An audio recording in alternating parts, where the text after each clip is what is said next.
Good evening, everybody. Hello, hello. How are you all this evening? Hello, Say Wong. I saw your comment earlier. Guess what? We were on time, like by 30 seconds, maybe late. But Yeah. we are here. I hope you all had a wonderful week. I am basically fully recovered from my trip to Mexico to build a house. My foot is Woohoo. no longer in a boot, which is great. I am not And recovered from this heat that we're having. yes, Holy it is goodness. 104 degrees here today. That is why I had the fortunate ability to take my children swimming earlier. Um, Oh, Hi, Graveyard and Ghost Mode recording podcast right now. Yeah, if you guys don't know Graveyard, he's one of our hosts. He actually records a horror podcast weekly, which is a lot of fun. this one right here. I'm a, Yeah, I'm that a one right walking there. They billboard for. mostly pod out at night. Mostly, you can go to their website and mostly pod out. I'm going to post their website in just a moment. I'm like a walking billboard today for all of our favorite shows.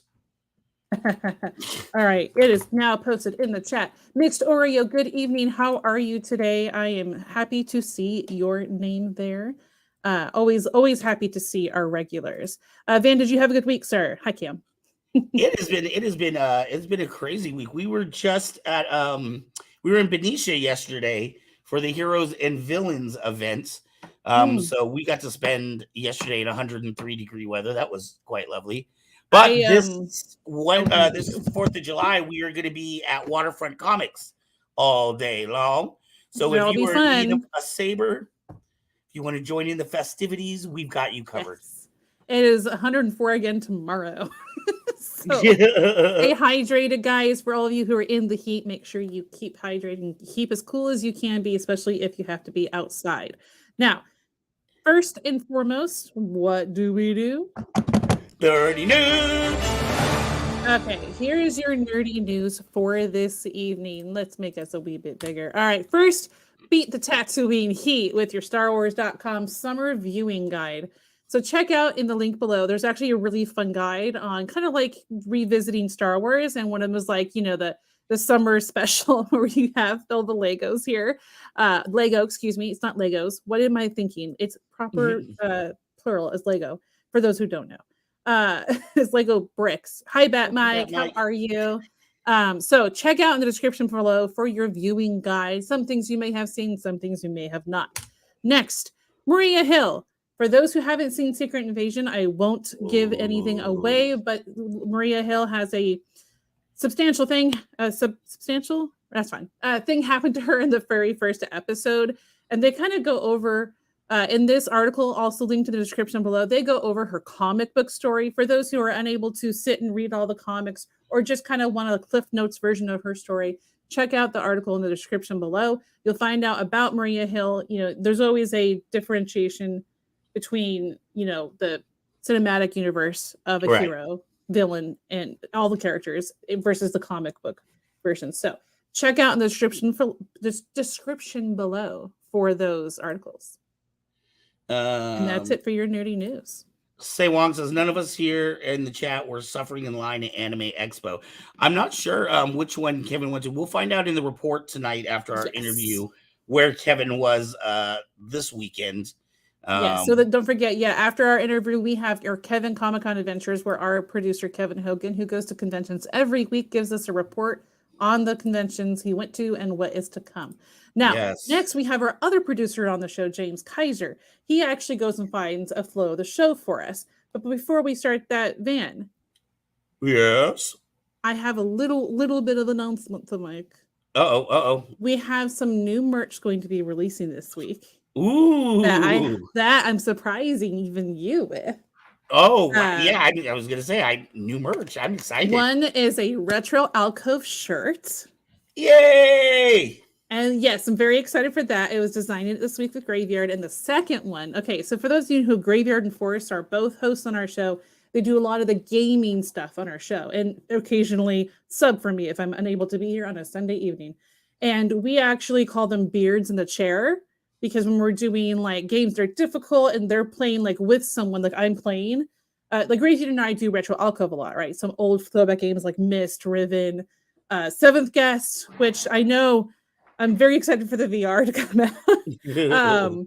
And if I get really stuck, or because like some of the Seventh Guest original puzzles were like insane, and I would like lean on him and he would be my beard in the chair because he's got like an epic beard. And Forrest has got a nice beard as well. And so there's a new shirt called Beard in the Chair coming out,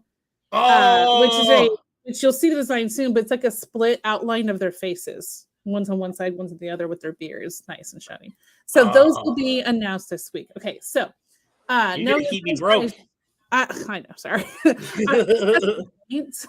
To get all of the people broke. No, I'm kidding.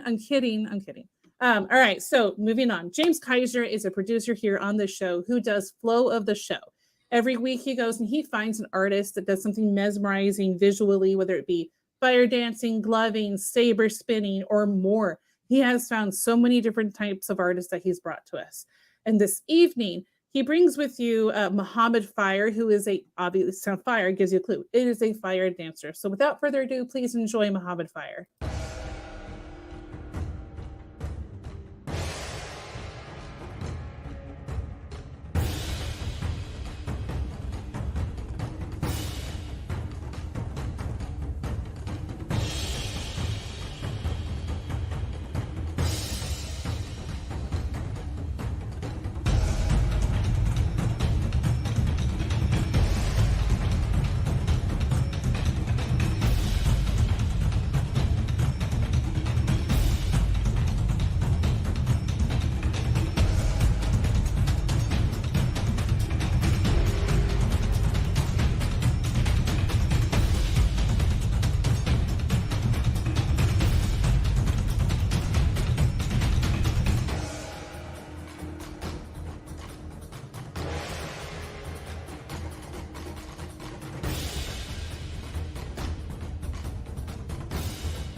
It always makes me nervous if their hair is going to get singed. Like they probably have had their eyebrows singed off at one point in their career.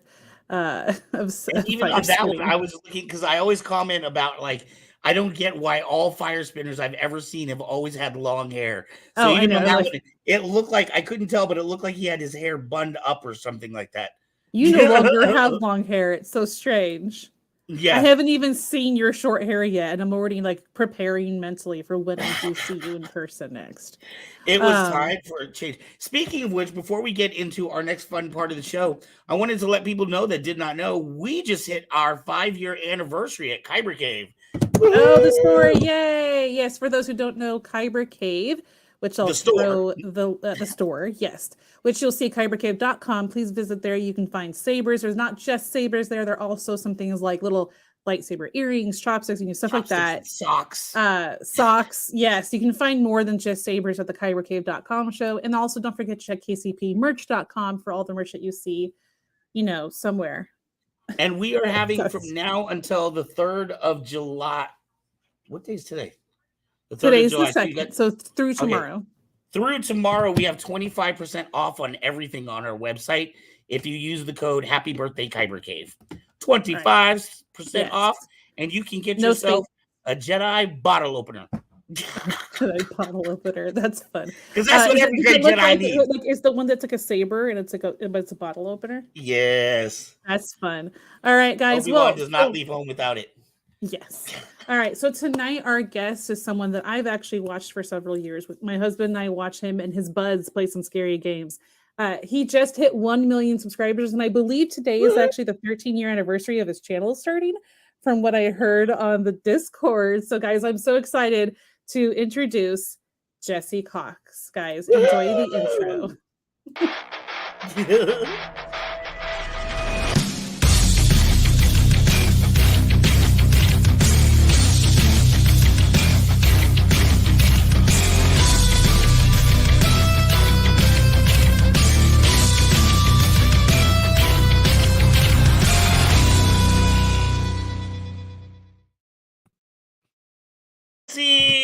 How are you doing tonight? Hi. Thank you for hanging out with us. We totally appreciate 13 years and 1 million subscribers. Congratulations. Thank you. Yeah, it's been, I'm going to say, too long. 13 years is a long time to do any one thing, but I'm still doing it, still here, and it's been a blast. I'm enjoying it tremendously. That is absolutely amazing. I was checking out your channel too, and what I really like about your channel is it's not just all one thing. I mean, people love you for a variety of things. You got cartoons on there, you have live videos and things that you do. You've obviously got your gaming, which is what you're best known for. How do you do it and keep everybody happy? Nobody's ever happy anymore. Now you've done all kinds of things and you still are growing. I mean, I'm probably the last person you should look to for advice on how to be successful on YouTube. Most people who blow up and become very popular and have millions and millions of subscribers find the one thing they're very good at and do that. And everyone's like, oh, me, not so much. I kind of do whatever I want, whenever I want. And I feel not beholden to anyone. And if anyone has a problem with that, they'll go watch someone else. And I'm just like, all right, thanks for giving me your time. Bye. Like it's fine. I'm very blessed that I have been lucky enough that I'm still being able to do this, and I can kind of flow wherever my fancy takes me. It's very free. Right. Maybe that's your secret sauce, because I mean, you look at so many of the content creators who started 13 years ago and they're not here anymore. And I feel like sometimes people kind of get put into a genre or a niche. And then they just get tired of doing that. And then they feel like, well, I don't know what else I can do on YouTube and not lose fans. But it seems like your fans really love you for who you are. You could start a cooking channel and probably translate over a bunch of fans. Yeah, it's very special. You're absolutely correct. There are very few people that have the patience to do the same thing through ups and downs for, at this point, 13 years. Right. Without, you start to question whether what you're doing is what you should be doing. And it always happens when you start, right? When you start a thing and it's like a year in, you're like, what am I doing? I'm doing terrible at this. I think I was very fortunate that my start was during a time where everyone wanted to know about like World of Warcraft stuff. So I was making World of Warcraft videos and people loved that. And then because I was doing that, I met a lot of good friends from that. And we started a podcast together, and that podcast became very successful. And because of that, I have this career. And so I'm very thankful that my start was actually pretty good, but was really just a mixture of right place, right time kind of things. Right. Well, you started in, you started in 2013, but I think YouTube itself started in like 2005. So you're still within that first 10-year period where people are still trying to figure out YouTube and figure out what can they do? Can I make a career from this? And then I want to say it was 3 years after you started that you got the Golden Joystick Award. Was that correct? So actually, I started in 2010. I used to be a teacher, and as a teacher, I would just teach. Thank you for your service. Thank you. I during summers and stuff, when I wasn't trying to figure out how the hell I was going to do the next year, I would, just game and hang out. And at the time, Warcraft was like my thing. And so I recognized that a lot of the guides that existed online were kind of just above where my head was. They'd be very technical and have a lot of min-max things. And so I started making these Final Fantasy guides on how to beat bosses that were like, if I can do it, you can do it too. Right. And I did it for fun. In 2010, you weren't making money doing YouTube. Right. And for years before that, the reason I thought I could do it is because when I was in college, I would do AMVs, which are anime music videos. Except I wouldn't do the anime bit because I've never been like a big anime fan. But there was a video game portion of that. And so I'd make like video game themed music videos. It was very early 2000s. And I did that mostly because I want to know how to edit. And then a great example of taking that to another level is I decided that, if I'm going to learn how to edit, I want to like get nitty gritty with it. And so at the time I was dating this girl who was very into anime. I wasn't so much, but we watched Cowboy Bebop together, which I fell in love with. Right. However, I'm told it's the least anime that ever was. So whatever. I love it. And I would take Cowboy Bebop episodes and put them over trailers of movies and then edit it so it looked like the characters were talking. One of the Right. my favorite ones I ever did was for the movie Con Air. I took one of the episodes and like mashed it together to make the trailer, but it was with Cowboy Bebop footage. And I'm like, all the mouths move like with the lines. Took me forever, but I learned a lot. And it's from that I sort of had this background of, okay, I can edit and put videos together. So I started making these videos totally for free, for fun. And then a new expansion was coming out, and I was like, oh, people want to see new zones? Okay. So I started making videos about the new zones, and it had nothing to do with being successful. It was a hobby where my job was teaching. I was a teacher. And so what I would do is I'd do this for fun because it was an outlet where I didn't have to think about like, oh my God, next year I got even more. And how am I going to like make sure everyone has their own time? And like, how am I going to teach to every single that? Right. It was blowing off steam. Yeah. And by somehow by 2012, it was my full-time job, and I'd moved to Los Angeles, and I've been here working, doing this ever since. And when it became your full-time job, was it something that happened kind of all of a sudden for you? I've heard from other YouTubers that a lot of times you're just kind of going along, just like you said, you're questioning your life, you're questioning what you're doing with yourself, and then all of a sudden it just skyrockets. There's not even a slow climb, but just one video goes viral or something, and all of a sudden you're on the map. Is that what? I've never had a video go viral. I think I am the perfect example of slow and steady kind of content creation. The most recent thing that I had go viral was we made, and this is actually the only thing that's ever gone viral, but it taught me a valuable lesson about shorts and TikToks and things, where we made a video that was, for TikTok and YouTube shorts and stuff. And it was me trying to solve a puzzle in a video game where you had to draw a line, and the game was like, draw a line. So I did it, and the game's like, no, add some like squiggles. I'm like, okay. It's just me trying to do it. I think it connected with a lot of people in how, when people want art, they want it a specific way, but they don't know how to express it. And so it's me trying to do it the game once, and the game's like, that's not it. And I'm like losing my mind. Thing got like 20 some million views. I've never had this happen before. Wow. And I thought in my mind, Jesse, you're a billionaire. You made so much money, bro. This is going to be great. And I think I made like $7 off that video, which taught me that shorts and like all the people you see online who have millions and millions of short views, there's no money in that. And I was like, oh, this is all just for like clout and stuff. I was like, okay, all right. It taught me a lot, but I've never had anything be super viral. What happened to me is, I think what happens to a lot of people when they start a job like this, especially 2020, 2021, when there was a lot of people coming into this space because of the pandemic, I think you kind of forced to. And in my case, I was laid off. So I had nothing. In 2010, I was laid off as a teacher, and I had to sell everything I owned because my apartment was too expensive. But my apartment wouldn't let me out of my lease until they found someone to rent my apartment. So I had to keep paying until they found someone to so I had no money. I sold everything I owned. In a really funny, weird story, I had a comic panel from an old comic that I liked that was like the original art. And then I had to sell that.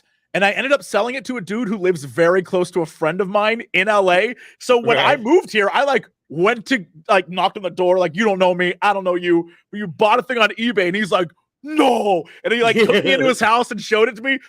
But I sold everything. The only things I had were my computer and my clothes and the car that my parents let me drive. And then I had to move back home. And at the time, my parents lived in Kentucky. So I had to drive on down to Kentucky. They lived in Louisville, and I had to go and live with them in a spare bedroom. And that was at 29 years old.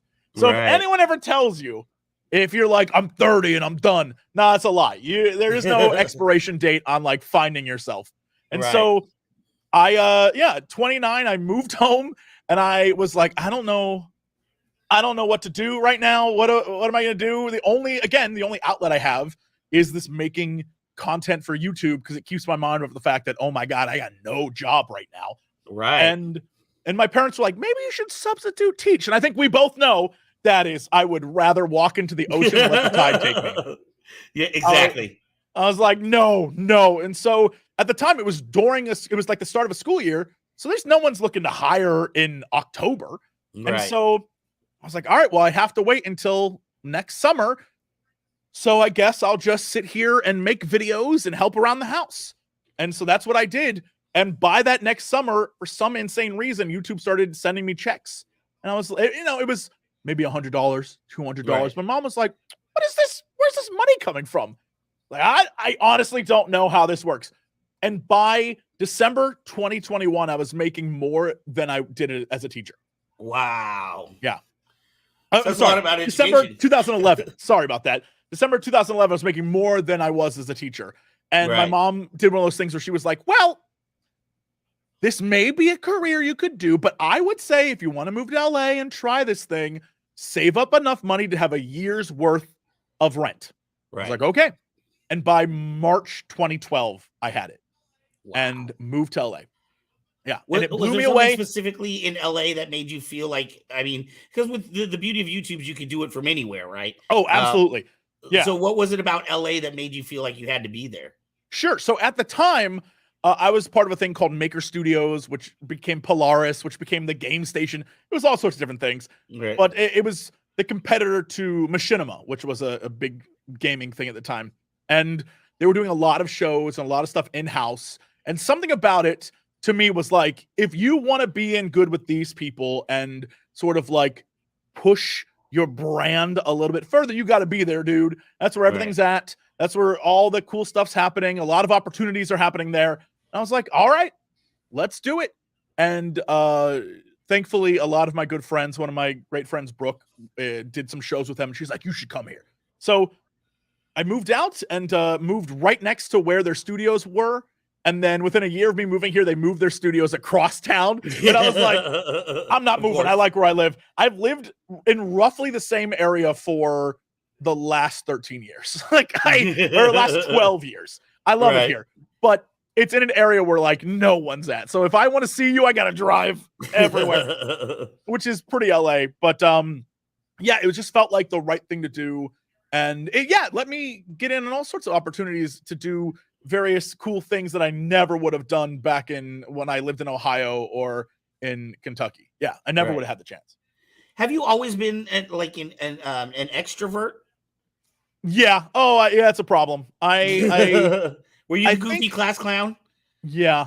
I got in a lot of trouble in school, but it's mostly because history and English I got, like it made sense to me. Math and science, like the minute you get beyond earth science and like basic math, there. I got nothing for you. When we got into biology stuff or mostly chemical things, when they start breaking out periodic table of elements and formulas in both and like algebraic equations and math, I was just like, I don't know what the hell you're talking about. So I'm going to shut off and be a goof because this is how I'm going to get through this class.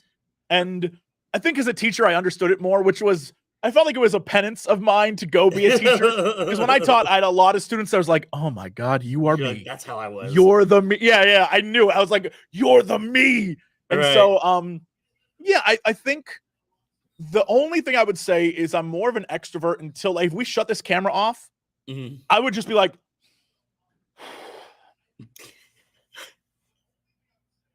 and that's it. I would sit here and like do nothing for a minute. I have this fuel reserve where I'm like, let's go, let's talk, let's do stuff. And then the minute I don't have to, I'm like, okay, I'm done. Wait, there's a comments here I wanted to like the games that you've helped make. Monster Prom was awesome. In fact, they just did Monster Prom on our channel this last Monday, I believe. His voice overwork in Cyberpunk was awesome. Yeah, I was checking out your IMDb Crotch page. Dude. Crotch Dude was just the funniest thing freaking ever. Yeah. And you have a lot of like video game voice work. Does that come through the work that you've done on YouTube? Or was it just that you met people and they were working on projects? Or is your voice acting career a whole kind of separate thing? So I think I have a slight advantage. I wouldn't say it's an advantage. I think personally I suck at voice acting, but I will say, yes, you're right that everything that I've done recently has Mhm. been because of YouTube. Okay. I'm in Witcher 3 as a troll that farts and sticks a thumb up his butt. I am in Cyberpunk as a man whose junk explodes. Right. But that is because I know the people at that studio. I have a lot of friends who work there. They're amazing. And I made that connection. And they're like, Jesse, do you want to do something ridiculous? I'm like, yes, I would.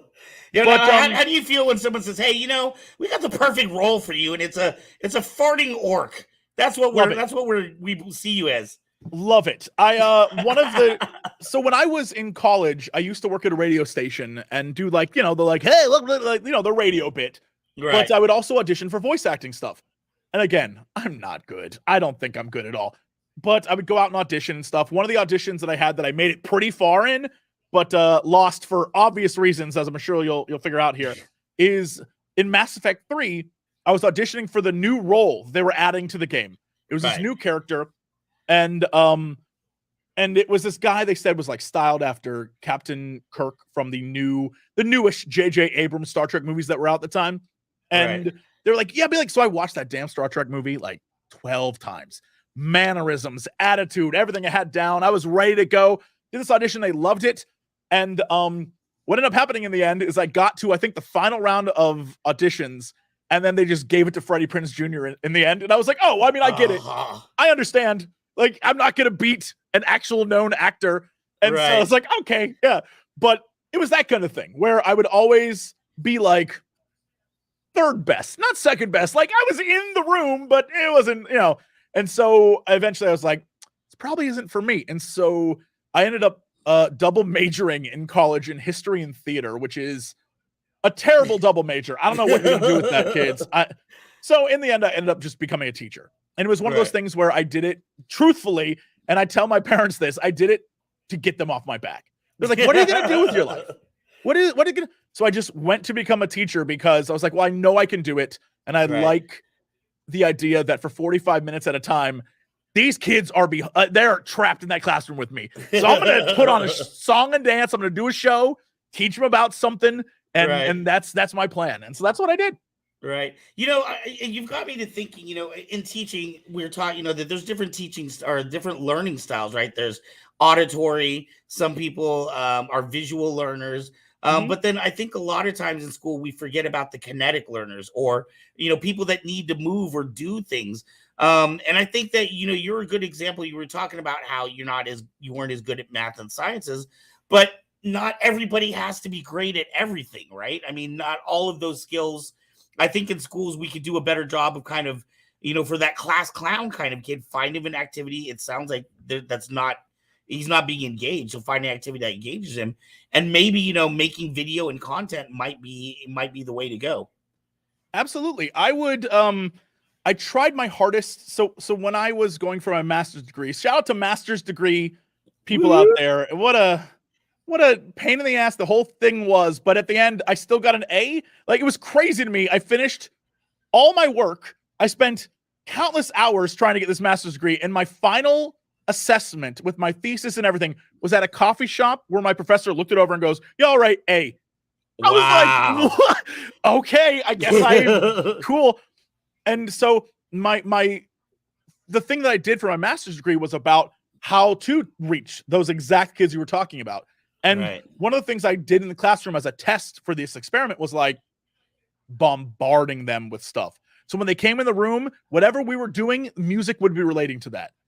Whatever the thing, like everything, I would come up with little James Gunn approach to teaching, huh? Oh yeah. I would make sure that they were like hit from all angles. So there'd be something that would get them. And one of the things I learned also is just like in anything, like with a movie, with whatever, the first 5 minutes, if you don't hook someone in to your lesson plan, they're gone. So that first 5 minutes was like, how do I capture their attention? And so I would do things like, I'll never forget one time I had to teach a lesson on scarcity in economics. Wow. Okay. And like, how do you tell that? Like, how do you teach that to kids? So my plan was I brought in each class, I had a bag of candy. And I, at the beginning of class, put that bag of candy right on the main circle table in the middle, and was like, first student who came in, I'm like, hey, grab some candy. And they're like, how much can I take, Cox? I'm like, however much you want. Mhm. And by the time the fourth kid was in there, all the candy was gone.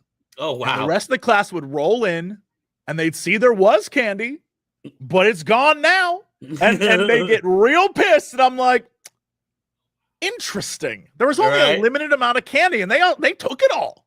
Like, that's crazy. I wonder if that relates to, like, like that kind of sounds like process. America. Yeah, I was like, oh, it's weird. They took all the candy. And I was like, obviously I would give everyone candy, right? I'm not going to be like that. But it's the idea that for that first 5 minutes, a lot of students got real, like, what do you mean they took the candy? I'm like, they took all the candy, guys. You're going to have to talk to them. And they're like, there's only so much. They would hide it. They'd be like, I only got one piece, dude. I don't know what you're talking about. Like, Cox only put like 4 pieces in there. And I'm like, I don't know. I don't know how much candy was there. I wasn't paying attention. And so we would do stuff like that. And it would, and then it's easier to be like, what you just witnessed was this thing. And then you could go into the lesson. And they had some understanding of what it was. I used to teach adult literacy at the library for 11 years. I volunteered doing that. Currently, I work at a special needs school, but before that, I was a preschool teacher. And I've always had the same philosophy. If you're going to teach, there's 2 things you have to do. It's got to be fun in some way, and it's got to be relatable. It's got to fit in their life in some way, shape, or form, or they're just not going to get anything out of it. Yeah, I've thought about often if I had to go back and teach what I would do. And I think if I was like a history teacher right now, I would start the year with what's going on in the news right now and just have people talk about it. And then the rest of the school year would be literally cause and effect, but backwards. So like, okay, so this happened in the news today. Why do you think that is? What caused that? And like the whole year would be just us going backwards in time. I'm sure it'd piss off a principal or some sort of like person putting the academic plan together. But to me, it seems so relatable to what's going on in someone's life because now you understand why the thing happened. And so just if you keep like, every day, be like, what's going on in the news? Like, what's happening? Like, why do you think that is? Where'd that come from? And just constantly relating it to students because that's such a big problem is a lot of the time.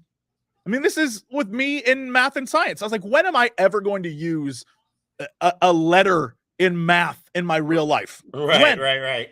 And the teacher would be like, you never know. What are you going to do? Walk around with a calculator in your pocket? And I'm like, bro, I don't know where you're at right now, but I want to just show up at his house with my phone. Like, dude, yeah. There's a comment here that I wanted to read. It says, if you're a gamer, your one-stop shop for news is Jesse's weekday show, 5 Minutes Gaming News, the show that may or may not be a 5-minute show. It's true. It may or may not. I can't make promises. We call it 5 Minute Gaming News because that was the goal, but I've given up. Sometimes it's 7, sometimes it's 4. I don't know. Right.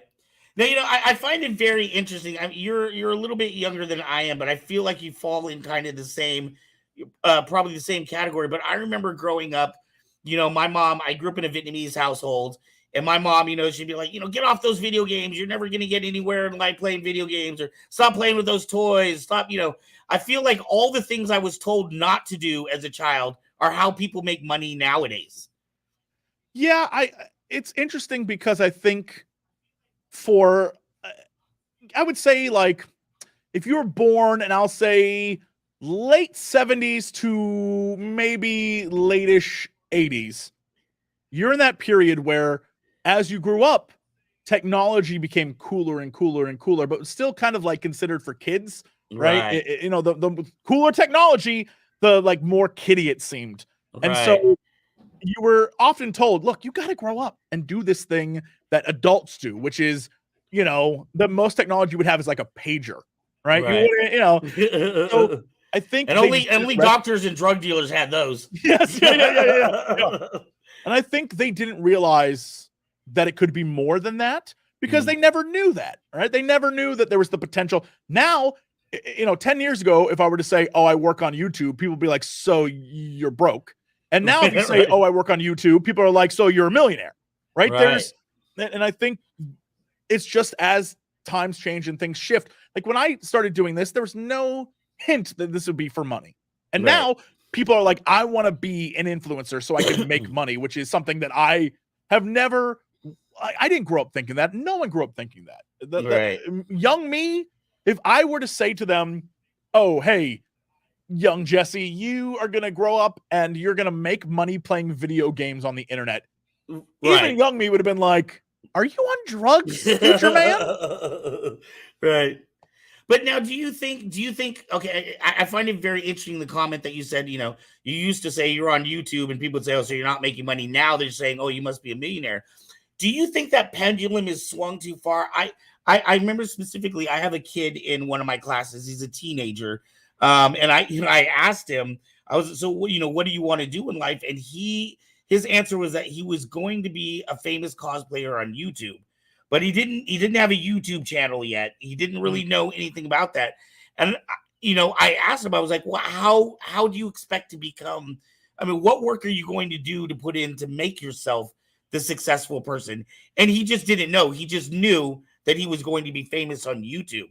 Do you think that pendulum is kind of swung for youth too far in the opposite direction, where I'm just going to be famous just because I'm on there, or maybe I teach people how to I buy lots of clothing and do clothing reviews or something? Sure. I mean, I think that if that's their objective, I mean, like I'd be a fool and an idiot if I were like, yeah, at one point in time, I thought I was going to do stuff on the internet too, and look at me now. Don't do it though. Right. So I feel like if that's their dream and they want to do that, go for it. And if you're a parent, be supportive of what your child is into and what they like. But at the same time, I think if they get on here and they fail, that's a lesson learnred, right? There's, right. It's not everyone's going to be successful. There's a, it might be a Freakonomics book. There's a part of a book that I remember I loved to show my class because at a certain point in time, I taught 10th, 11th, and 12th graders. This was like perfect for them as they go out into the world. But I think the chapter was called, "What Do Drug Dealers and Pro Athletes Have in Common?" I think that's what it was. It was something very similar. But the idea was that in society, we see either like the best of the best, right? We think of the Jordans, right? We think of like all these amazing players who are making millions. But even if you're thinking of like drug dealers, you're thinking of the kingpins, you're thinking of like the dudes at the top making money. Right. No one's thinking of, the dudes on the street selling those drugs, or the guys who play football and they're the lowest paid guys in the league, or the people who tried to play football, got to college and like couldn't make it to pro, or, and this goes to music and anywhere, in the arts, theater, whatever, acting, YouTube, whatever the case may be. When you look at people that are the 1% of YouTube or Twitch or whatever, it'll be a couple thousand people. Like the top 1% of Twitch, I think, is like 5,000-6,000 people. Right. But to many people, like, whoa, that's so many people. But in reality, what that means is there's so many other people just not even up there. There are 1 billion, I think, YouTube accounts, and most of them have no views. And, some people, bless their sweet souls, are still pumping out content, and they're doing it for like 2 dudes. And those are the people that I think, when YouTube shows off people, I would much rather see someone who's been doing 10 years of content to a small group of people and seeing YouTube promote them as like, these people have been around forever, they know what's up, versus like a flash in a pan, this person just started and now they have 50 million views. You know what I mean? Right. But that's not how it works, sadly. And so. Right. Yeah, I was just looking, we were just looking up some information about YouTube in general the other day, and we're at like 1,200 subscribers. And I was surprised to see that it said that we were in the top 9% of YouTube channels with it said that 91% of people don't make it to 1,000 subscribers. Yeah. So, that just goes to show, I was like, wow, we have a lot more work to do to get to your level, but it does make you realize, how many people are trying to put out content, and also what people's ideas are too of YouTube. Hey, really quickly, there's a question here for you. What is your favorite NES game? Ooh, old school Nintendo, eh? Yeah. We have a Retro Alcove show on our channel where we play old school. Well, we don't. One of our hosts plays old school games. I can't remember. I'm going to have to look this up because I can't remember when it came out. I think it might be Super Nintendo, which is going to be a problem. Let me see right here. 1991 probably was Super Nintendo. So I'm going to say my favorite one I'd probably have to say is Mario 3. just because I have good memories of that. But I also have good memories. I don't remember what it's called, but it's the Mario game where it was hockey. Right. And there was the thin guy, the medium guy, and the fat guy. And I can't remember what that game was called, but I loved that one too. I thought that was fun. Unfortunately, when I was a kid, I didn't have a regular Nintendo. My mom and dad were like, just go over to your friend's house and play. And I was like, okay. So I'd go over to my friend. And so whatever they had is what I'd end up playing. My uncle at the time had a Nintendo, and I remember going over to his house, and he was playing Castlevania 2. And I remember I was young. I don't know what age I was, but I was sleeping over there and he was playing it at night. And I remember whenever it would switch to night in the game, I'd get really scared. But yeah, I didn't really jump into actually owning a console until Super Nintendo, because my parents, for as long as Nintendo was out, my mom and dad were like, your uncle says something called a Super Nintendo is coming. And if we save up, we can get you that. And you'll be the first kid on the block to have a Super Nintendo. And truth is, I did have that Super Nintendo. And so I had so many Super Nintendo. If you want to ask me about Super Nintendo, I got games. I love Super Nintendo. So yeah. I didn't Maybe really we own can get you on Nintendo. Retro Alcove playing with Graveyard, one of your old school favorite games. Oh man, Joe and Mac. Shout out to Joe and Mac. If you know what it is, you know what it is. Great game. Joe Ice and hockey. Mac. Yes, that's what it is. Big guy, fat guy, medium guy. Yes. Thank you, Matt. I love that game. So, Jesse, what do you do with yourself when you're not YouTubering? So, when I'm not doing this, I am oh boy, I do a lot. Some might say too much. I produce games. So right now, obviously, Monster Problem 1, 2, and 3 are out. More to come. And then I also am working on a game called Gestalt Steam Cinder, which is a platformer that's very, very cool. That's coming hopefully sooner rather than later. And then I'm also working on an FMV game just for fun because I love FMV games. And I'm also working on a game that is going to be a horror game that we're just getting off the ground. So that's a long ways off. When you say I'm working on, are you a writer? Are you doing the actual I'm visual? the producer. So I do nothing of value. I just make sure it comes together. I tell people I think it should look like this, or I'd want it to be this way. Or if an artist is like, I'm going to design this, I'm like, yeah, that looks good. And then, I'll just be like, we need some money for advertisement. Here you go. Like that kind of stuff. Are you a producer on your own idea project? Meaning, is it like, because I've done both, or I've done different situations where sometimes I have an idea and I need to go find a team to help me put that idea together. Or sometimes I'm talking to somebody else and it's really their idea, but I'm the guy that kind of knows, the editor, the writer, the person who does code. What type of producer are you? Are these stories? Are they your ideas and you need help fleshing them out? Or are you helping other people a lot of times with their ideas? So I'm just a helper. I had a valuable lesson taught to me a while ago where I tried to make a game on my own.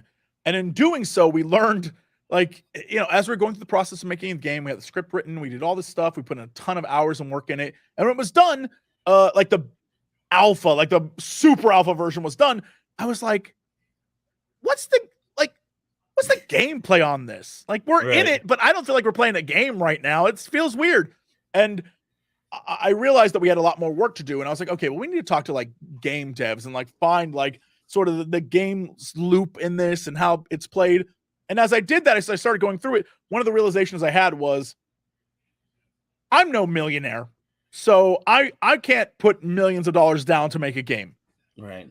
The costs that I can pay are indie prices. And if I'm paying indie prices, I need to hire talent. And that talent has a choice.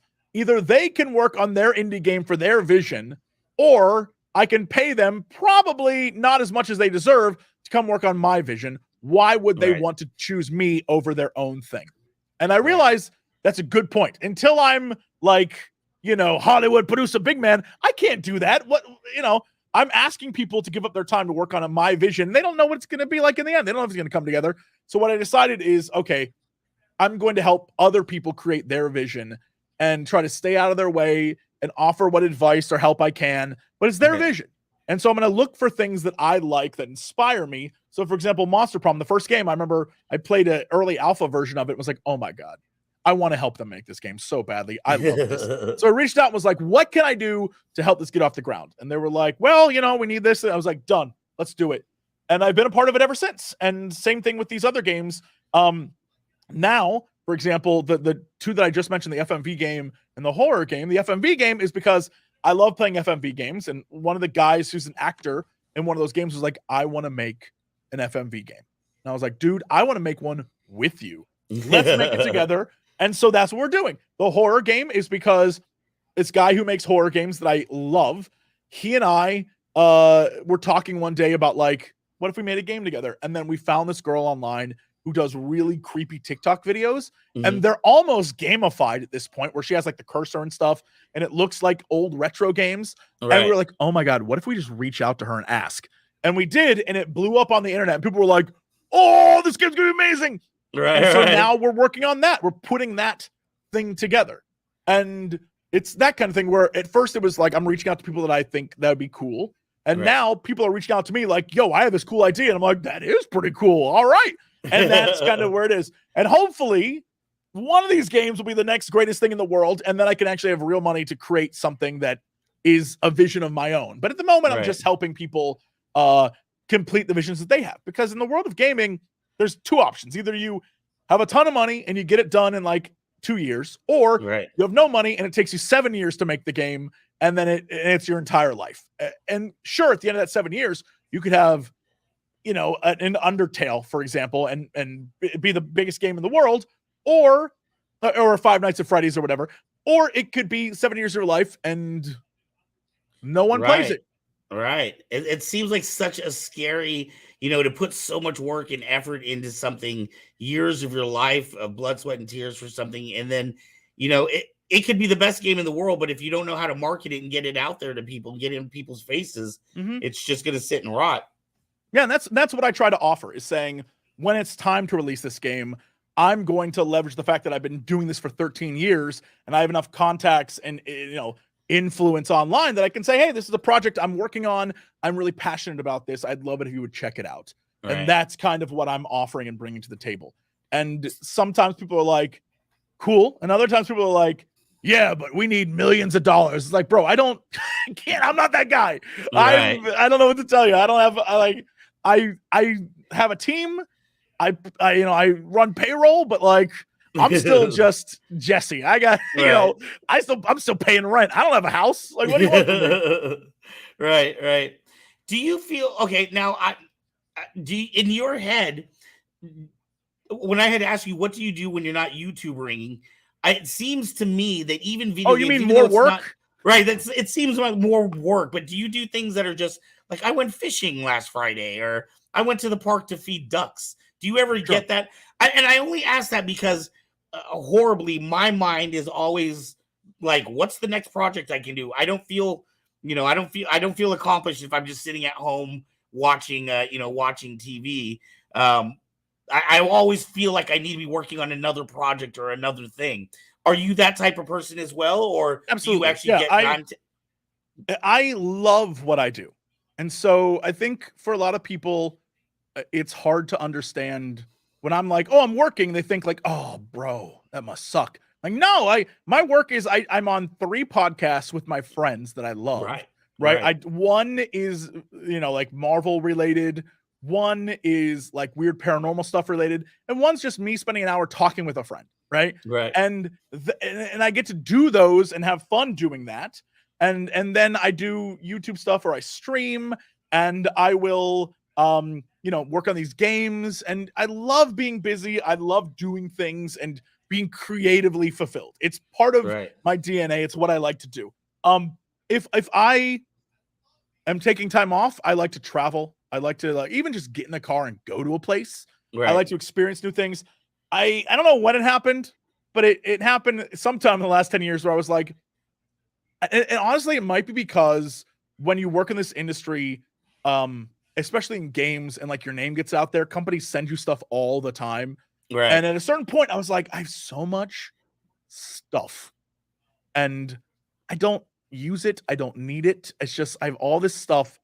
What am I going to do with it? And I started giving it away to people in the office, giving it away to friends. And then I just kept giving stuff away to the point where I through the closet and I was like, I have 5 t-shirts. Why do I gave away everything? And I was like, actually, I kind of dig it. I like that minimalist. So, yeah. Oh, I've gone. The office is the messiest place that we have. This room right here is the messiest thing in my life, just because we move stuff around and we set stuff up. But my house, I guarantee you wouldn't know that I did anything video game related at my house. It is my apartment is like some fun little art stuff on the wall, my TV, a couch, like a kitchen. My bedroom is a bed and a dresser. There is nothing else in my bedroom. I am full minimal now. And I think because I realized I don't want stuff anymore, I just want to like experience things. So I'll go and do stuff and I'll go visit things and I'll be like, I'm just going to go for a walk today and like see what's up. And I would rather do that than, buy a bigger TV or something. It doesn't fulfill me in any sort of way. So at some point, something switched in my head that made me be like, I don't want things anymore. I wish I could tell you when that happened. I honestly don't know. But I was just like, I'd rather I don't know, instead of buying this, save to travel somewhere. Right. Yeah. You were talking about going out and hanging out, going places. And one of the big laments that you hear from a lot of YouTubers is that, I'm stuck inside this room by myself every single day.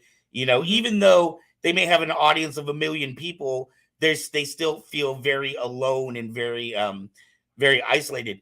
When you go out into public, do you get recognized? And if so, do you get recognized to the point where it's not fun to go into public, or is it minimally recognized so that you can still, go to your Toys R Us or go to the mall or whatever and still live your life normally? Yeah, I think a lot of people, especially in the gaming space, a lot of gamers are sort of introverts, and they may be creative and they may like to show off and like do whatever and be wacky and make cool videos. But I think a lot of the time they just, don't have the capacity to handle a lot of people. Right. I am not that. And I think I'm very fortunate that I didn't grow up with the internet. And I was like the theater kid in school with all my friends. And I also hung out with various different groups. When I was in school, I had one friend group that was like the nerdy group, and I had one friend group where it was like the most popular kids in school. And I would just hop between them, and nobody cared because I was like the class clown. So everyone wanted like the funny dude at their party. So I just show up.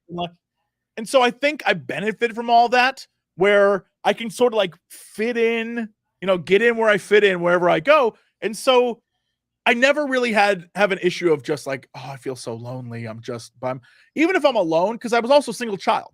So my parents would take me on vacations. I'd have to find my own fun, because there's no way my parents taking me to like some place in Florida that isn't Disney is going to be cool for me. So I would walk over to the local arcade, meet some random kids, become their friend for an afternoon and be like, all right, see you guys. That was fun. And go back home. My parents would be like, what were you doing? And I'm like, I just met some kids and hung out. They would, when I was in high school, I think like 10th grade, I had my bike. I had no car. I had my bike. I would get on my bike and go to a place called Marion's Pizza. Even though there was a Marion's Pizza like 3 blocks from my house, it was the boring Marion's Pizza. The real Marion's Pizza was like 16 miles away across the highway, but it had every brand new arcade game. So I go there and like quarters in my pocket to go play the Ninja Turtles game or the Simpsons game or the like X-Men Welcome to Die game. Like I had all those things. And I would go there and my parents would be like, where were you? Where were you today? I was like, oh, I went to that Marion Soundbite thing. And they'd be like, no, you didn't. That's by where I go to my bank. And I'm like, yeah, I'd go all the way down. I like get lunch there. I do a whole thing. For a while, I guarantee my parents were like, are you doing drugs? Is that what you're doing today? Are you doing drugs? It's like, no. I was very independent. And so I would just like go do stuff. And I think this is because my dad worked a lot and he traveled and my mom also worked. So until they got home at like 6 p.m., I was kind of on my own. Right. And so I just like learned to get by and also to entertain myself, which is what most of what my content is on the internet is like. I'm not really doing it for anyone. I'm just, if I'm laughing, I'm having a good time. And so I would do that. And now I think when I'm in public or I meet someone, like there's a dude at my grocery store, every time he sees me, he yells Guild Grumps, because I did one episode of Game Grumps where they were playing Warcraft and I taught them how to play. And that dude knows me from that. And he's like, Guild Grumps. I'm like, what up, man?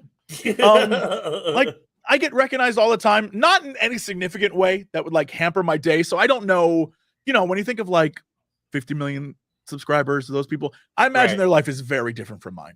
But me, I like go out, live my life, do my thing, and be fine and not stressed. And people will be like, "Hey, what's up?" Sometimes I'll talk to them longer than I probably should. Like, they'll be like, "I got stuff to do." I'm like, "Oh, okay. Have a good one." Yeah. I did get a chance to watch a few of your videos, and I tried to watch some of the different genres and stuff that you had. And one of the things that I really appreciated about you was it just seemed like you were having fun. Whether things were, okay, we're doing this script or whatever, it just seemed like you were there having fun. And I think we do a show called Kyber Cave After Dark, and one of the discussions that we had before are why are game streamers so popular? You know what I mean? They're not doing anything different than you and your buddy do at their house. But I feel like maybe, some of the game streamers, you watch them every day and they just feel like they become your friends because they're like people you would like to hang out with. Like you're a very, I could see having a beer with you. You're a great guy. I would be like, okay, yeah. I enjoy watching you just kind of enjoy the situations that you're in. Yeah, I think most of the successful people out there in this, form of entertainment do have that kind of like, I would want to hang out with them for a little bit. And, but it also, I think, is one of those things where it doesn't necessarily mean you're a super success. It just means that you have a leg up over the billion other people trying to do the exact same thing you're doing. But it doesn't mean, like I said, I've been doing this for 13 years and I just hit 1 million subscribers. I know people that would think that is a failure. And that's crazy to say, but I know people who would say 13 years it took you to get that. Right. It's one of those things where you just have to, I'm very fortunate that a lot of my friends, one of the guys I do a podcast with, he is the most chill dude in the world. And at some point he just decided, I'm going to make the content I want. I don't even care if anyone watches. I'm just going to have fun.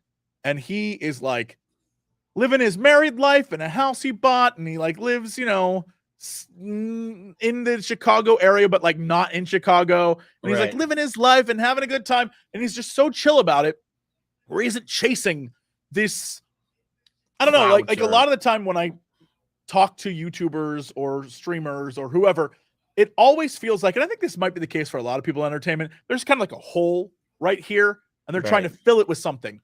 And in their case, it's either attention or money or like, being creative, like as an outlet, but everyone's trying to like chase something to make themselves feel better about whatever.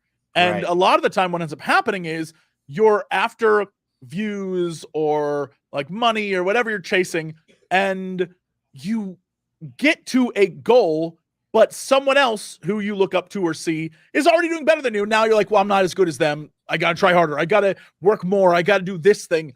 And it becomes this grind that you're never going to win. You're never going to achieve a victory, but you're always going to chase it because you're missing something. And I'm very fortunate that I have a lot of friends around me who have already kind of like found what it is that makes them happy. And they're inspirational to me because I, like you said, I do a lot of different content. And it's because I think a while ago, I just stopped chasing stuff. Like if I need to take a break, I will take a break. And if people want to stick around afterwards, awesome. If they're like, this dude hasn't made content in a week, I hate him.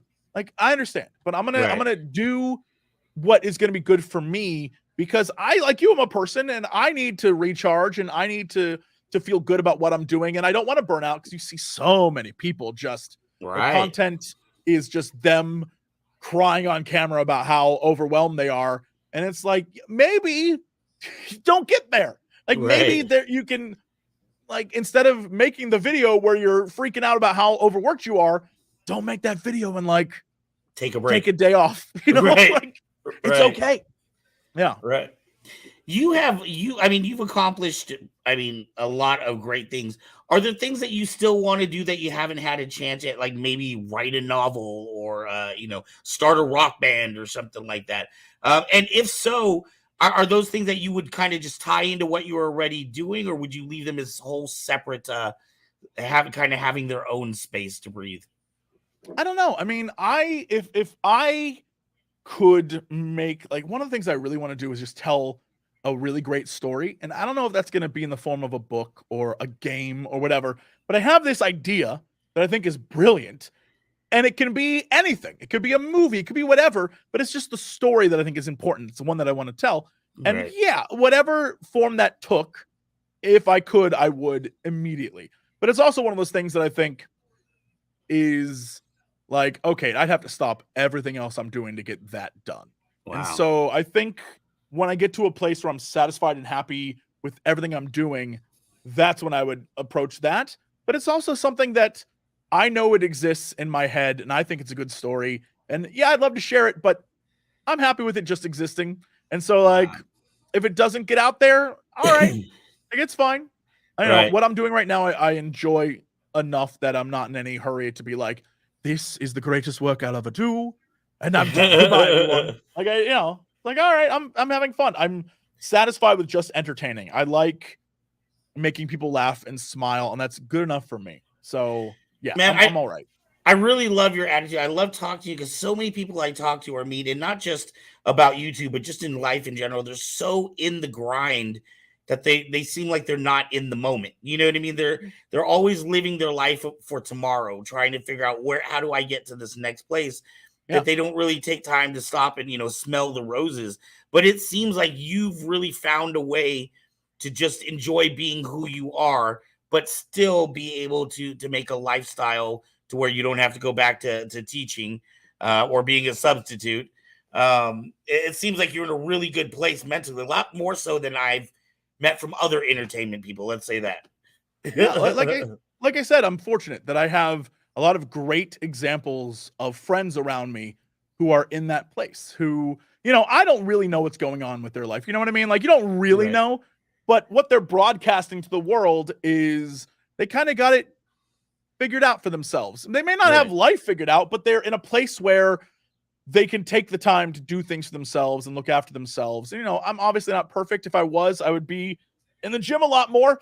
But I think that, it's a work in progress. Everyone is. And so if you can just appreciate the things you have going for you right now and see the positive side of everything in your life, rather than always looking at like what you could do better or what you could change, that stuff will kill you. The reason why, truthfully, the reason why I'm like this is because I think I had to force myself to.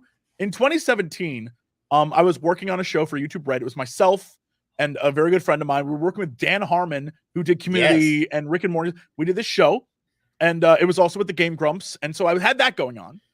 Plus, I literally, as we started filming the show, I got dumped by this girl I've been seeing for 3 years.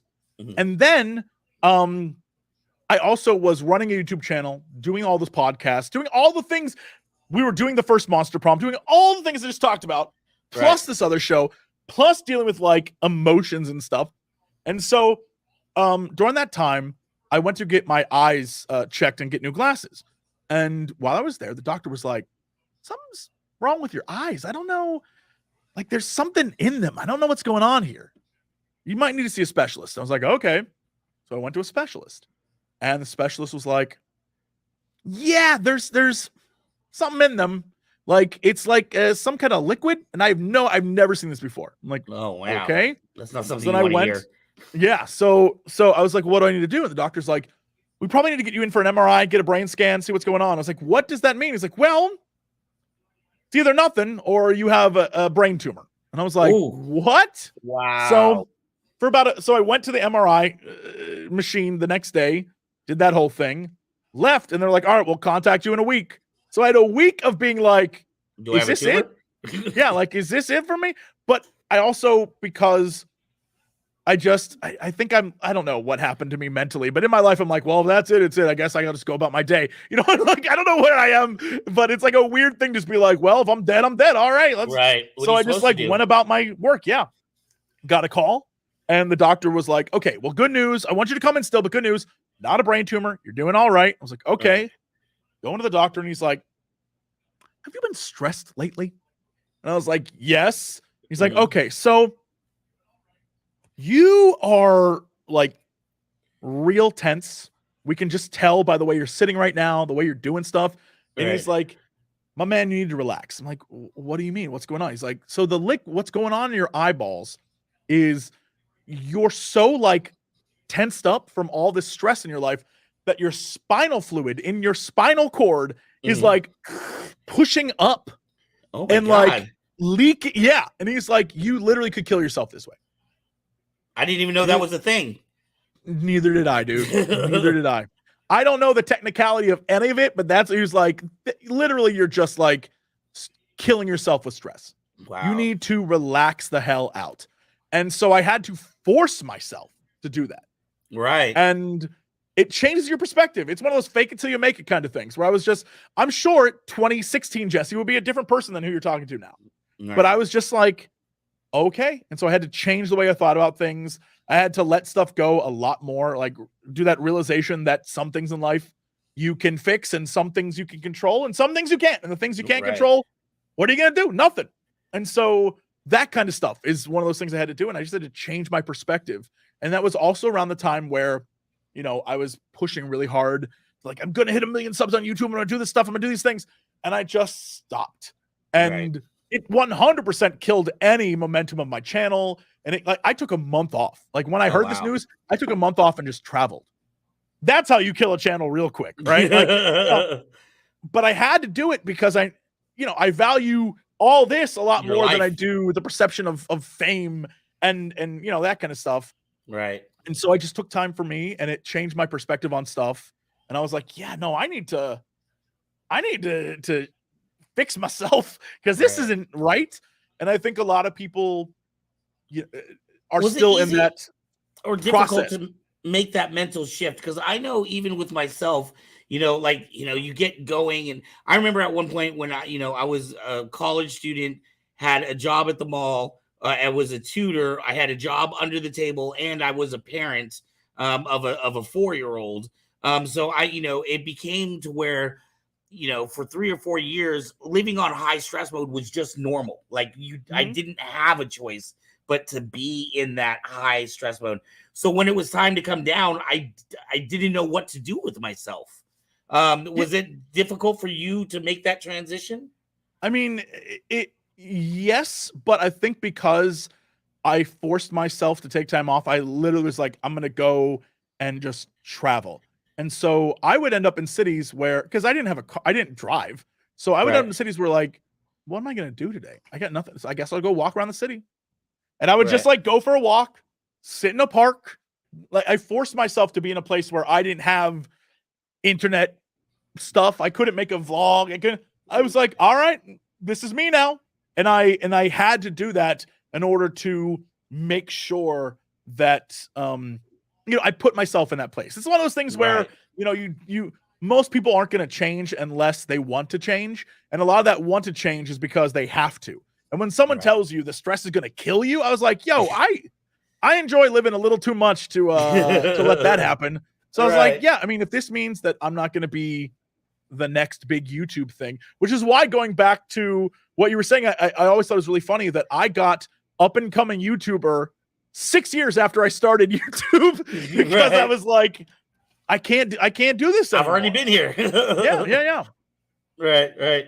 Oh man, I've had such an amazing time. We're over on our time, but I feel like there's a million things I want to talk to you about.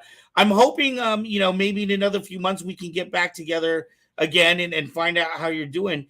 Is there any words of wisdom that you would like to leave with people, whether it's life philosophy, whether it's, growing a channel or anything you want to talk about? I would say something. I 2 words of advice. I used to tell this to students all the time, and I'll tell it to you. All right. If the shoe don't fit, you don't have to wear it. That's number 1. If it isn't your thing, it's fine. It's okay. If especially on the internet, if someone says something and you think it's about you, it ain't about you. Just like let it go. You don't have to inject yourself in that conversation. It's fine. Right. And number 2, when it comes to doing anything, the best advice in the world is how do you eat an elephant? 1 bite at a time. Right? It's as simple as that. You literally just step by step. Don't be like, how do I do this thing? Right. Well, you got to start somewhere and then take it step by step. Even if you're going through like the worst problem, stop, pause. Okay, how do I get out of this problem? Well, step 1 is what? Then Right. what's step 2? Then what's step 3? Just like bite after bite and make your way through it, right? And that's how you do anything. Those are my words of advice. They seem to work very, very well. Well, I'll tell you what, for me, maybe people might have different feelings, but, talking to you and hearing that you hit 1 million subscribers 13 years in actually is inspirational for me, because I feel like so many times, like you were saying, you hear about the standouts, right? You hear about the person that hit 1 million subscriber in 5 months or so. And then, as a YouTuber that's been doing this for a year and a half, I'm like, well, what's wrong with me? What am I not doing right? But by watching you, I feel like, all right, if I just keep doing what I'm doing, enjoy what I'm doing, stay within my little niche, eventually we're going to be able to climb that big mountain. Absolutely. Here's what I'll say to you. This show and everything you're doing is so much better produced and well made than anything I've ever done. So I That's all fundamentally believe that's the woman in the background killing it right now. I fundamentally believe that you will 1000% be at 1 million. Like, it's not going to take you 13 years. Don't stress that at all. Like, you're already doing way better than I ever did. So Thank you. Yeah. It's just sometimes people have different trajectories than other people. And those people who are super famous overnight, that's a fluke. It's not the norm. Right. And anyone who says otherwise is delusional. But we all aspire to be that fluke. It goes back to that, like, when we think about the football player, the basketball player, and the drug dealer, we only see the people at the top. We never see everyone else along the way trying to get there, and all the people who just stop because they don't think they're going to make it, so they give up. And, that's, don't let your dreams die. Stay with it. Well, Jesse, you have been absolutely fantastic. So much fun to talk to. You're still a great teacher. You're just teaching a different subject now. Yeah. I'm hoping somehow we could get you to come on to one of our gaming channels and play with Mets or play with Graveyard or something. Graveyard's got all the retro games going. But I want to thank you for spending your time with us tonight and inspiring our audience. For all of you who are watching this show, you can do it too. You can be the next Jesse Cox. Thank you so much. Don't steal my job yet, though. I still got a few years left. And we will be watching. Thank you. Thank you. All right, Mez, roll.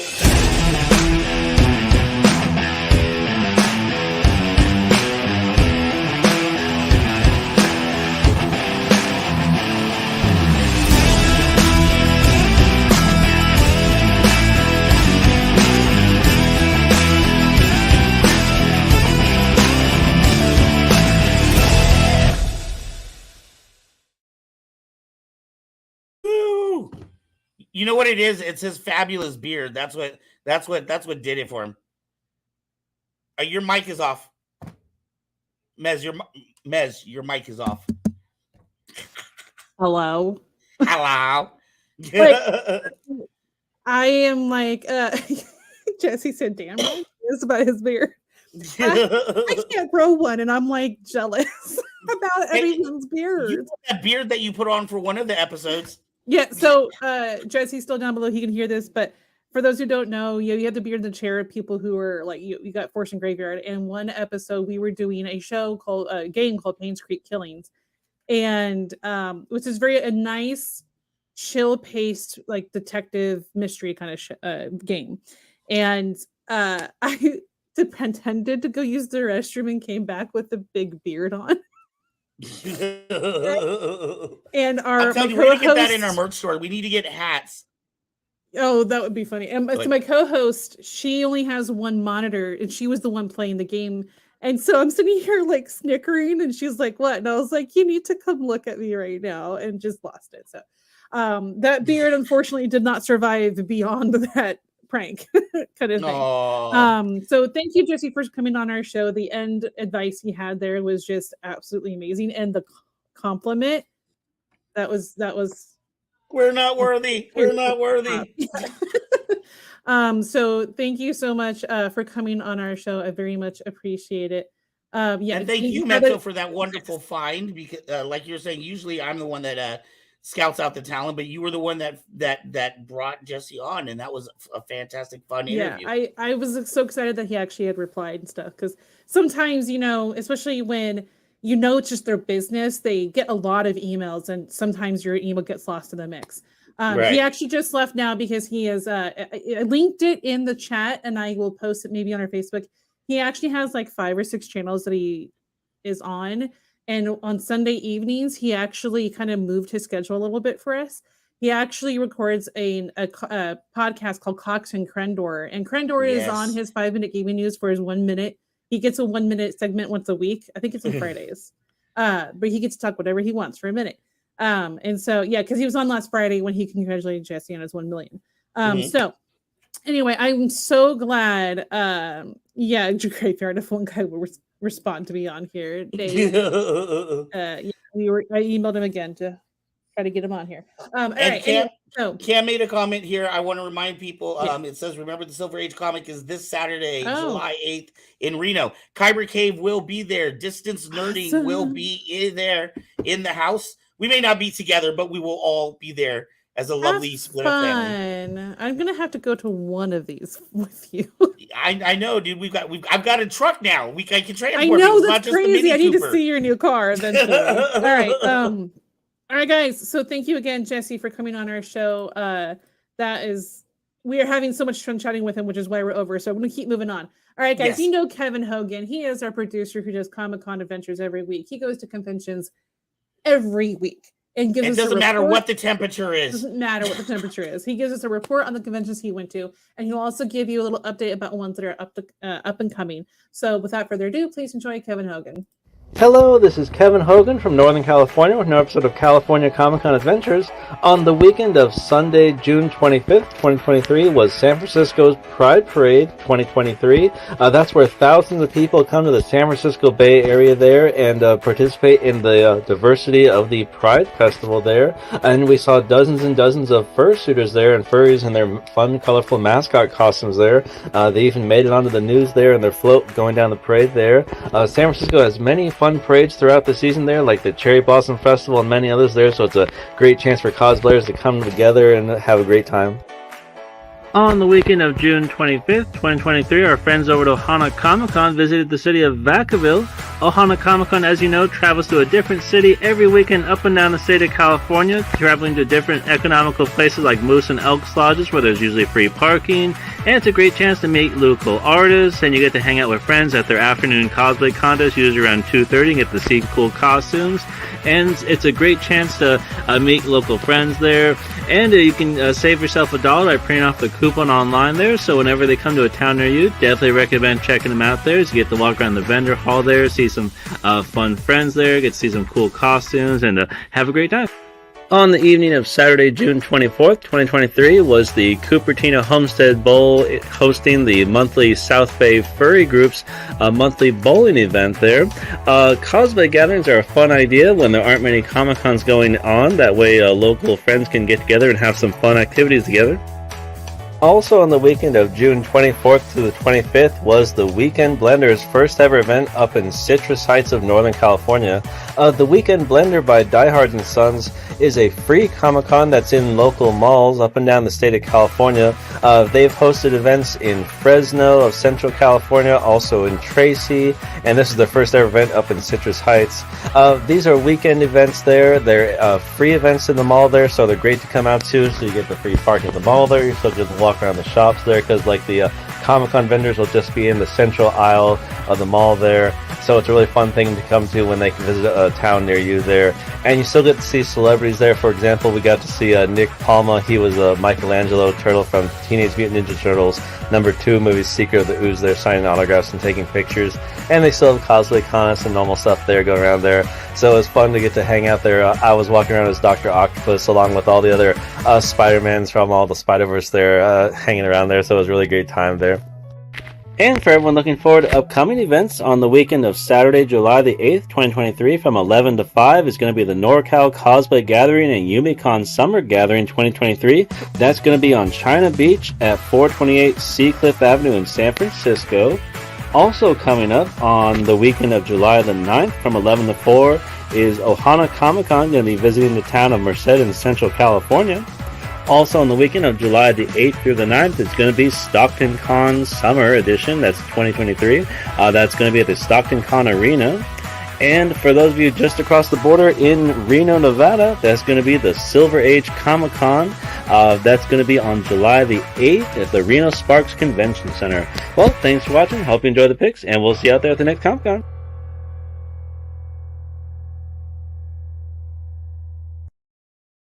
All right, thank you so much, Kevin Hogan, for giving us that report.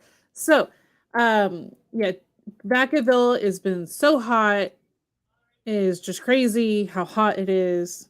I can't believe I got to go swimming today just to cool off from it. It was really funny because we're swimming and my youngest is in the pool. He's the only one left, and he goes, they were trying to guess the temperature, and he guessed 90, and we told him it was 104. He goes, well, we should all be back in the pool. He would live in the pool if he could.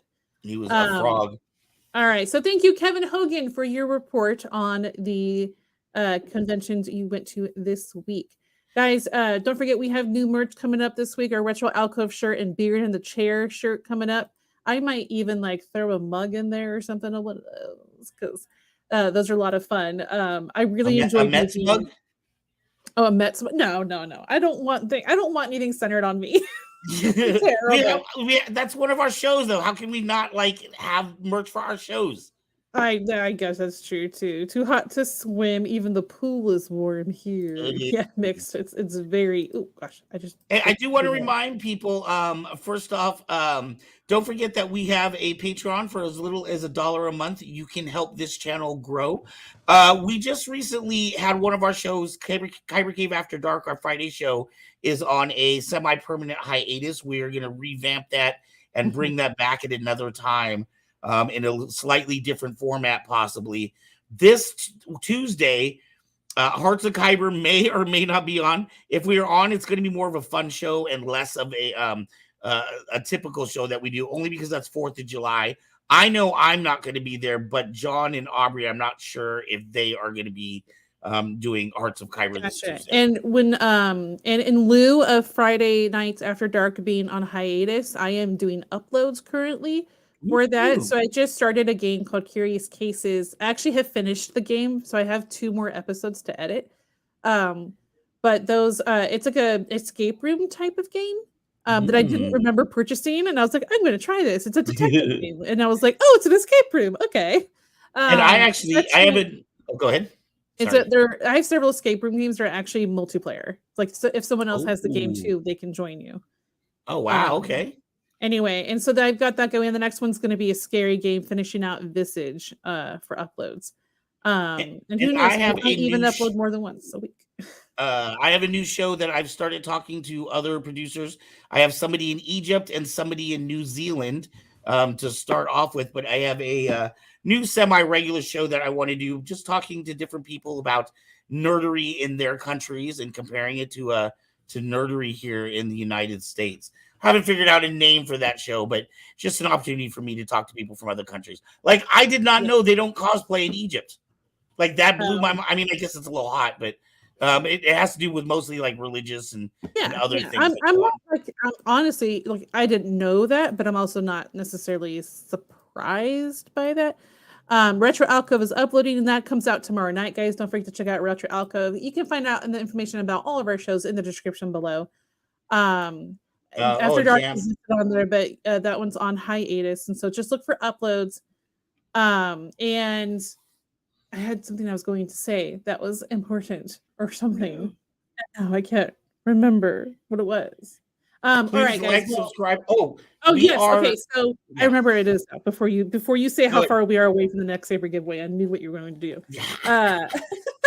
Don't forget, we also have a show up and coming that Aubrey and her friend made a game called New Order. We will also have that as a show upcoming.